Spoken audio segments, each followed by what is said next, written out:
criminalizar a dívida declarada, sobretudo em relação ao ICMS, Imposto sobre Circulação de Mercadorias e Serviços.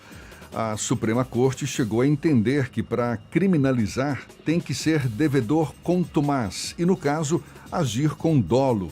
Afinal, onde está no Código Civil Brasileiro ou no Código Penal tal tipicidade?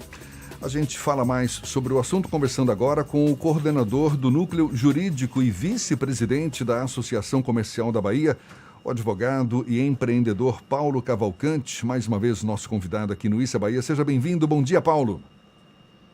Bom dia, Jefferson Beltrão. Bom dia, Fernando. Bom dia a todos os ouvintes da Rádio à Tarde, da Tarde FM, da Bahia Isto É. Bom dia, obrigado mais uma vez por esse espaço. A Associação Comercial da Bahia agradece. Eu acredito que eu falo em nome de todos os empreendedores da Bahia. É importante vocês sempre preocupados com os assuntos que interessam e que promovem o bem-estar social. Muito obrigado a vocês. Prazer todo nosso, Paulo. O Judiciário vem criminalizando empresários devedores do ICMS. Teve uma reviravolta recente agora?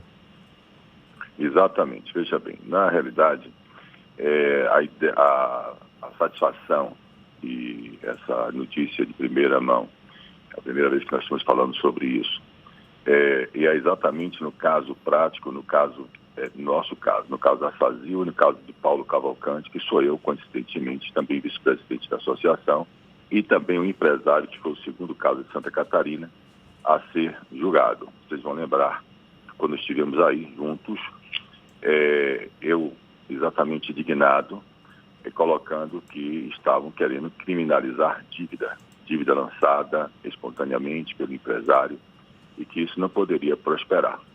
Apesar de termos naquele momento já uma decisão do Supremo Tribunal Federal, exatamente dizendo que, definindo que seria crime se houvesse o dolo e se fosse devedor contumaz.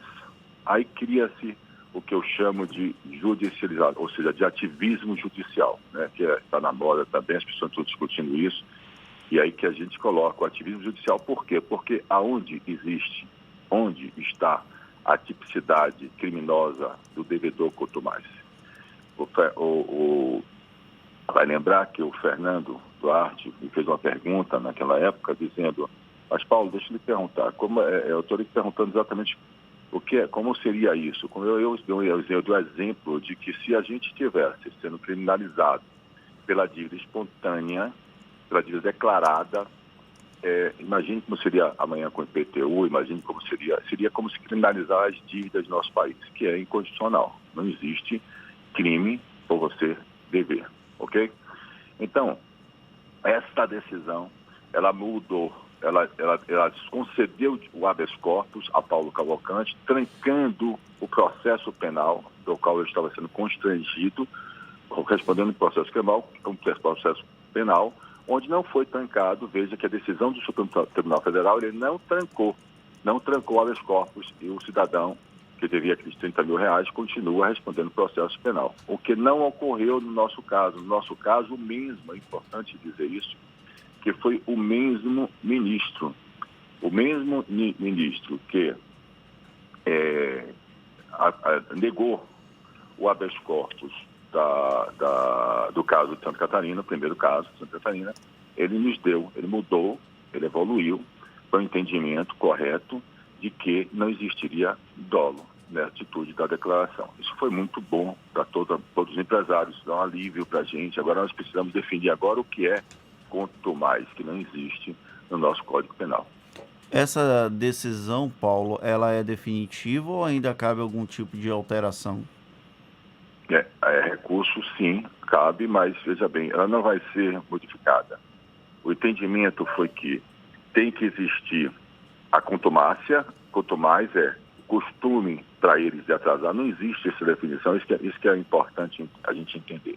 Nós estamos vivendo uma época em que nós estamos generalizando, na busca do Estado de arrecadar, a Procuradoria-Geral da Fazenda Nacional e as Procuradorias das Fazendas Estaduais, nós estamos se estilizando de criações de normas internas e de projetos de leis que dizem ser constitucional e não é.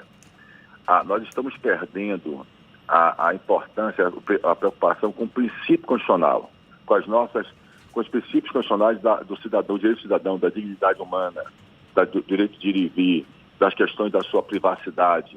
Tudo que é princípio constitucional está sendo hoje atropelado com a intenção do Estado de arrecadar.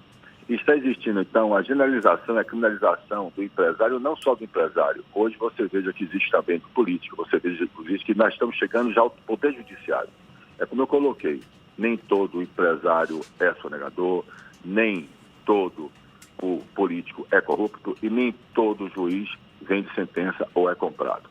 Né? Assim eu poderia falar de todas as atividades. Nós sabemos que na atividade humana existe sim as pessoas desonestas, mas a sua maioria é honesta e é de bem.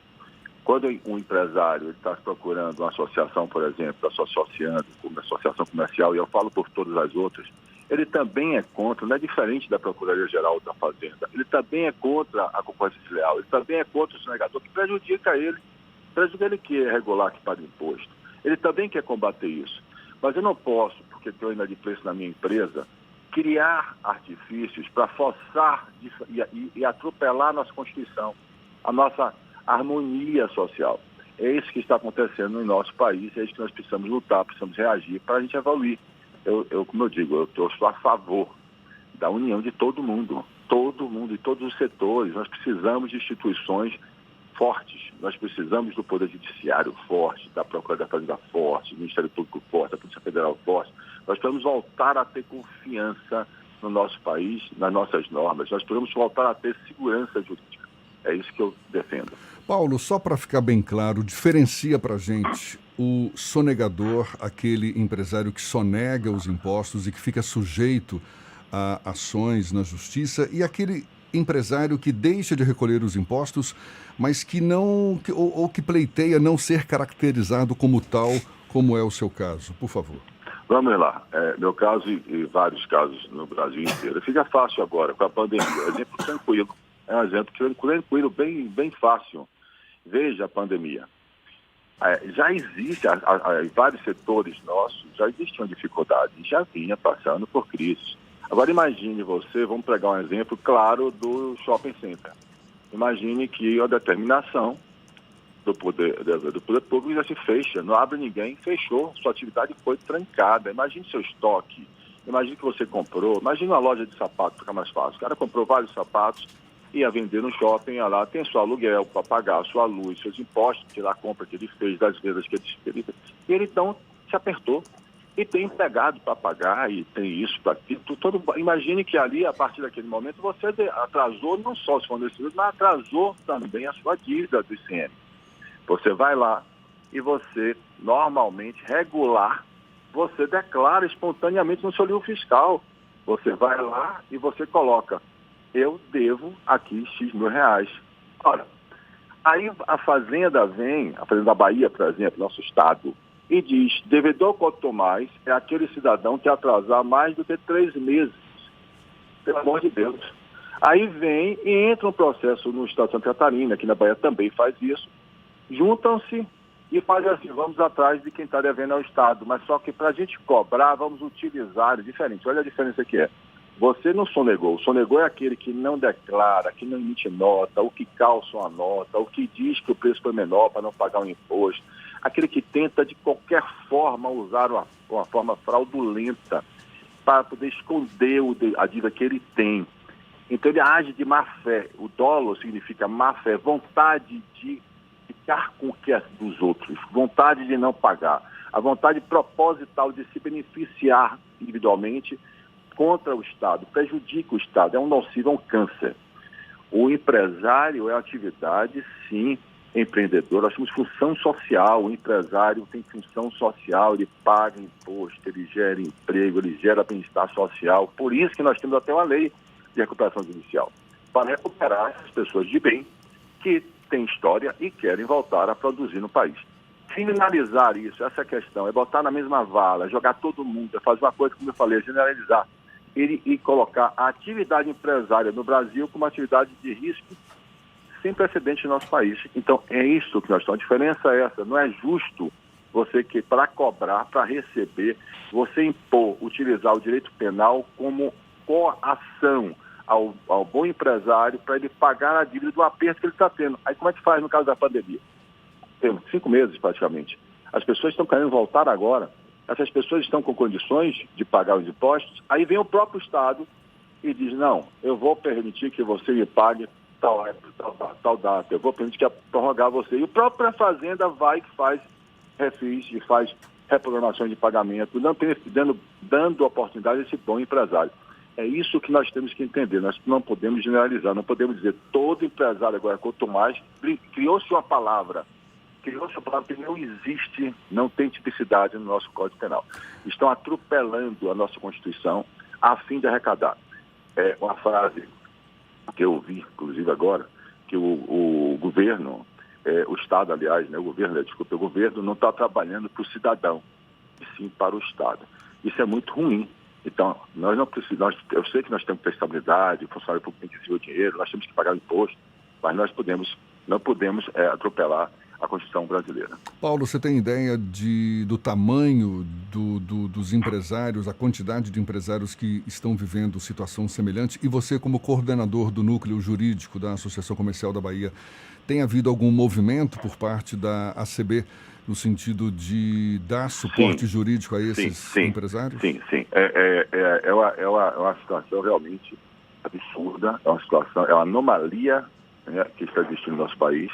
A Associação Comercial da Bahia, através do seu núcleo jurídico, vem realmente entrando em contato com os nossos legisladores, com os deputados, com a Câmara de Deputados da Bahia, com o nosso frente parlamentar, buscando através de alguns advogados tributaristas e criminalistas, importantes da nossa associação, que temos grandes nomes lá, como o de Marcelo, como o de Vivaldo, com o Fernando, o senhor relator Leonardo Bacelar e tantos outros, que estão trabalhando exatamente para contribuir com o projeto de lei, onde deixe claro, que deixe claro a lei, ou seja, o projeto de lei que deixe claro que não podemos criminalizar a dívida.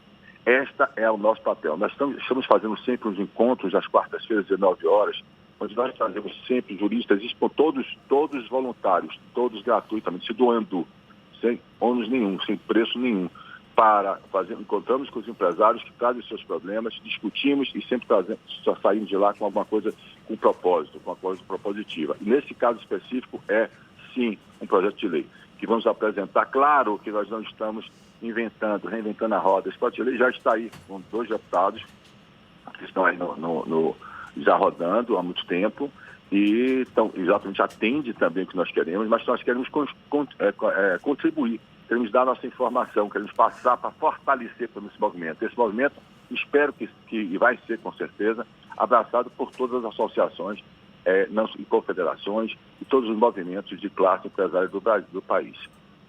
Paulo, muito obrigado. Paulo Cavalcante, que é coordenador do Núcleo Jurídico, vice-presidente também da Associação Comercial da Bahia, advogado, empreendedor, conversando conosco aqui no Issa Bahia. Muito obrigado mais uma vez e bom dia, Paulo. Bom dia, muito obrigado a vocês pelo espaço que vocês sempre nos dão. Estou muito feliz. Obrigadão. Um abraço a vocês todos. Obrigado, Abração. Obrigado, Fernando. Tudo bom. Pela tarde, durante a tarde. Mais uma conversa que vai estar disponível na íntegra, logo mais nos nossos canais no YouTube, Spotify, iTunes e Deezer. Agora 7:25 na Tarde FM.